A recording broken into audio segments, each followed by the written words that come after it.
And in this video, we're going to be talking about what is in my bag for the end of 2018. Let's go butts around. Hey guys, David Folk here. On this channel, we do instructional videos and golf gear reviews, just like this one. So if you're new here, consider subscribing. All right, guys, I've had lots of you asking me what is in my bag currently as we end 2018. So we're going to go throughout my bag and talk about what's in there and let you know why I'm playing what I'm playing. So we're going to start with the driver because it's going to be good old faithful. I've had this in here since the beginning of the year, and I think even part of last year as well because I really enjoyed it. It's going to be the 917 D2. I did trade out the heads. I was playing a 10.5, and now I'm playing 9.5, excuse me. And it's going to be set on the D4 setting there, which is going to be pretty much a neutral standard. The shaft I'm playing is going to be a Rip Alpha shaft from Aldila. This came, I think, from a 910 shaft, and I really like it. It has the great low torque, a little bit lower stiffness down here. It has the Rip technology, obviously, because it's called that. And it just really performs, keeps that low launch, low spin that I'm looking for as I try to continue to improve, getting my angle of attack a little higher to launch it, my optimum launch range. For all of my clubs, I'm going to be playing the Karma Arthritic Grip. This is I want to say a 3/32 grip, so it's just a smidgen bigger than a jumbo grip. And I put 3 wraps on all my clubs underneath my grip to try and make it as fat as possible. I really wanted to see if the jumbo grip or the jumbo max type grip is going to be that kind of quality for me as I continue to aspire toward more of a single plane Bryson DeChambeau-ish type swing. I'm actually really liking the bigger grips.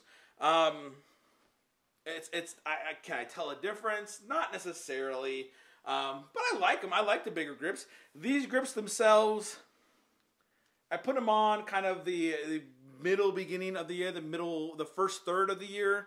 And they're starting to wear down already, so probably not the best grips, but I think they were like $2 or $3 a grip or something. So I'll post a link in the description down there. So if you guys are interested, just know they're not going to hold up all that well, but if you're interested in trying something bigger than jumbo, you obviously put a couple more wraps underneath.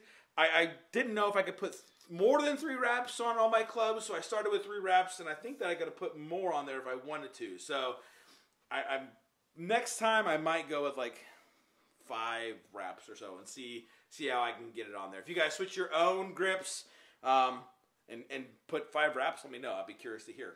So I'm pretty pleased with the grip themselves overall. It's not soft. It's not really anything. The idea is just to give me a fatter grip so I could at least get a picture instead of spending whatever it is, $17 on the Jumbo Max grips. So, 917 D2. Next, I am playing a Titleist 712U. I have a little extra weight here on the bottom, trying to get it low, trying to get the ball to get up a little higher, lower the center of gravity just a pinch. And I also have a Dynamic Gold AMT S300 shaft in it. I shortened this shaft. My buddy Mike actually had I believe a 3-iron shaft that he put in here. It's a little shorter. It might even be a 4-iron shaft to try and give a little bit more of a single length feel with my current irons. I also have my Karma Arthritic Grip on there, and I really like this.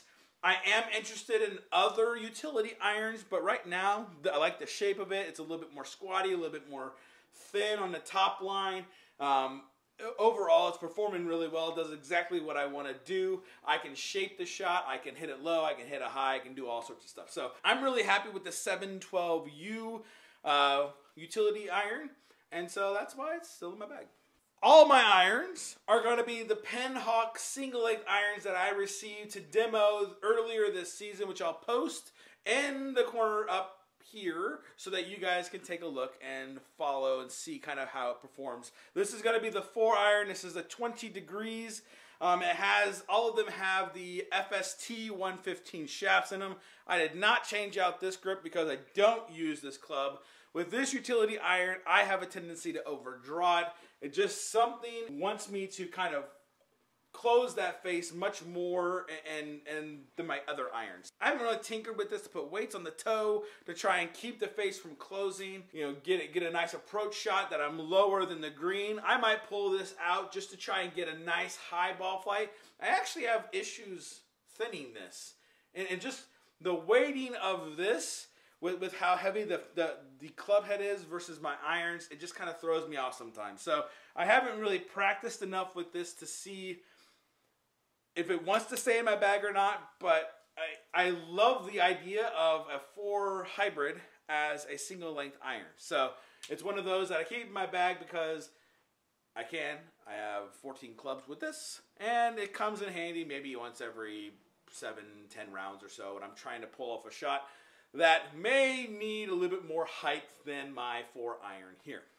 All right, all of my irons, as I mentioned, are going to be Pinhawk single length irons with the FST 115 shafts in them. They all are going to have the Karma arthritic grips with 3 wraps underneath, as I mentioned before. I'm enjoying these in terms of game improvement irons.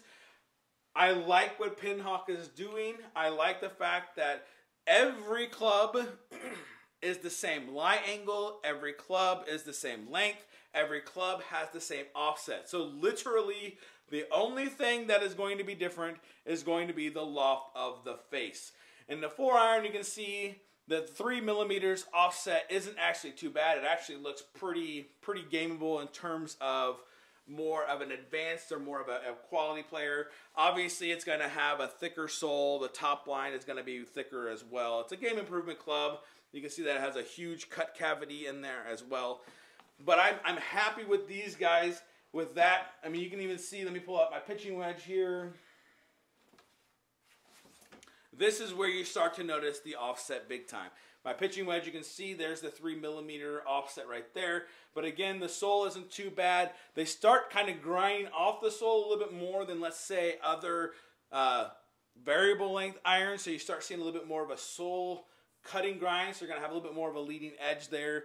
The top edge is going to be pretty similar, again, even with the cavity and my Karma grip as well. But you can start to see the 3 millimeter starting to really be pronounced there. And shockingly, you guys are going to be probably surprised about this. I am playing the Pinhawk lob wedge. Again, single length iron here. It's going to be a single length lob wedge, 60 degrees. The cut cavity is going to be there, but you can see how much shaving there is. I'm going to try and get it to show you here how much shaving there's going to be on the sole here. And the most surprising when you guys look at your wedges, and this is going to be probably the toughest thing for me as I got used to this, is going to be that humongous offset right here. I mean, that is like, you remember those Cobra draw drivers that had like the shaft and it kind of like boop, like a left turn and then the face to help the face close? Like, that's this. Like, it literally looks like that. And it took a while for me to get used to it, but I gotta say, I love it. The fact that it's one length, it's one weight. I believe they're all D2 swing weights, and it takes some getting used to, but it's a solid wedge. I can work wedge shots. I can work chips as I have with my previous wedges, including the CBX.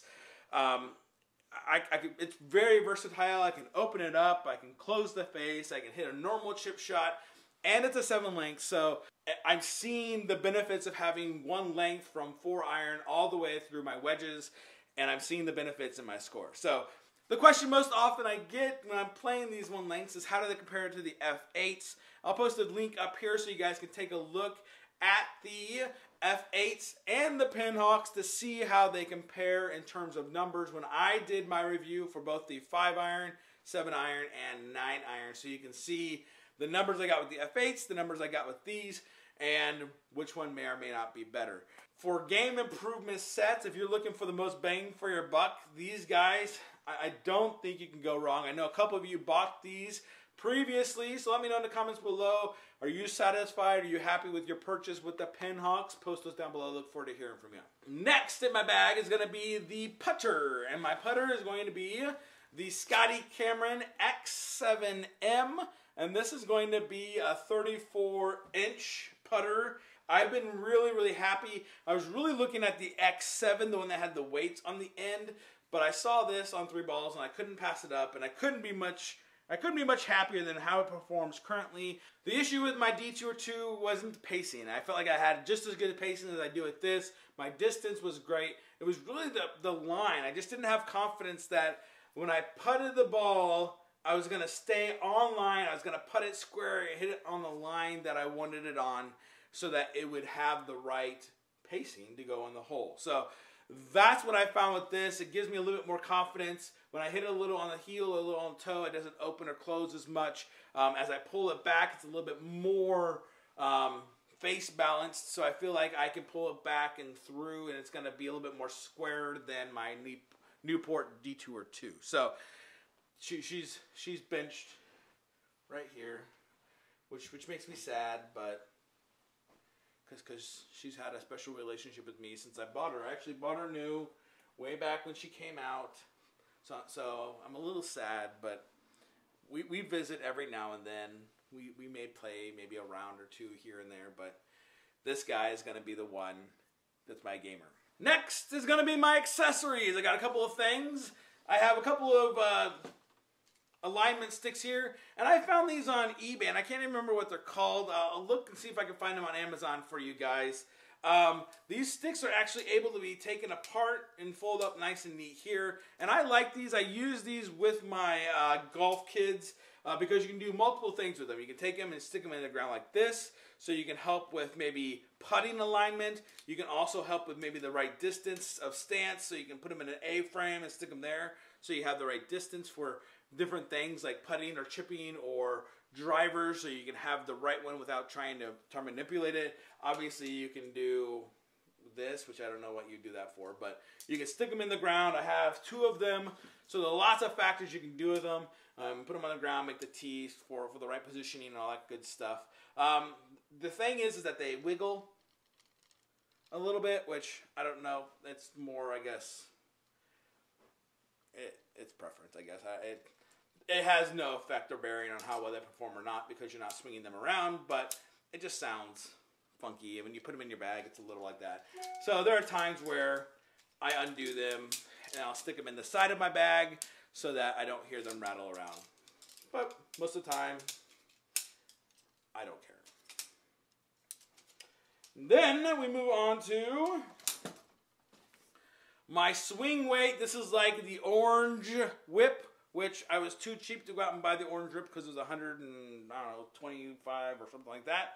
This is going to be made from Rugged Golf. This is similar to the Skills swinger, and really all this is just gives you the right tempo, the right feelings. It's a nice little warm-up thing because my dad has, you know, that little circle weight that you stick on your driver and you swing like this, but I like this. It's a little longer than my driver. It gives me the right tempo. It's a little bit more flexible. So it just keeps me nice and warm when I don't have a chance to go out and warm up with a small bucket of balls before a round. I just take this out, swing 10 times or so, kind of get everything loosened up. And also it's good for stretching, so it gives you just a little extra weight when you're going down to stretch to help you stretch out your legs and torso and all that good stuff. So those are the things that I use. I currently also am using the Boblov rangefinder, which I did a review on, and I'll also post that up here so you guys can take a look.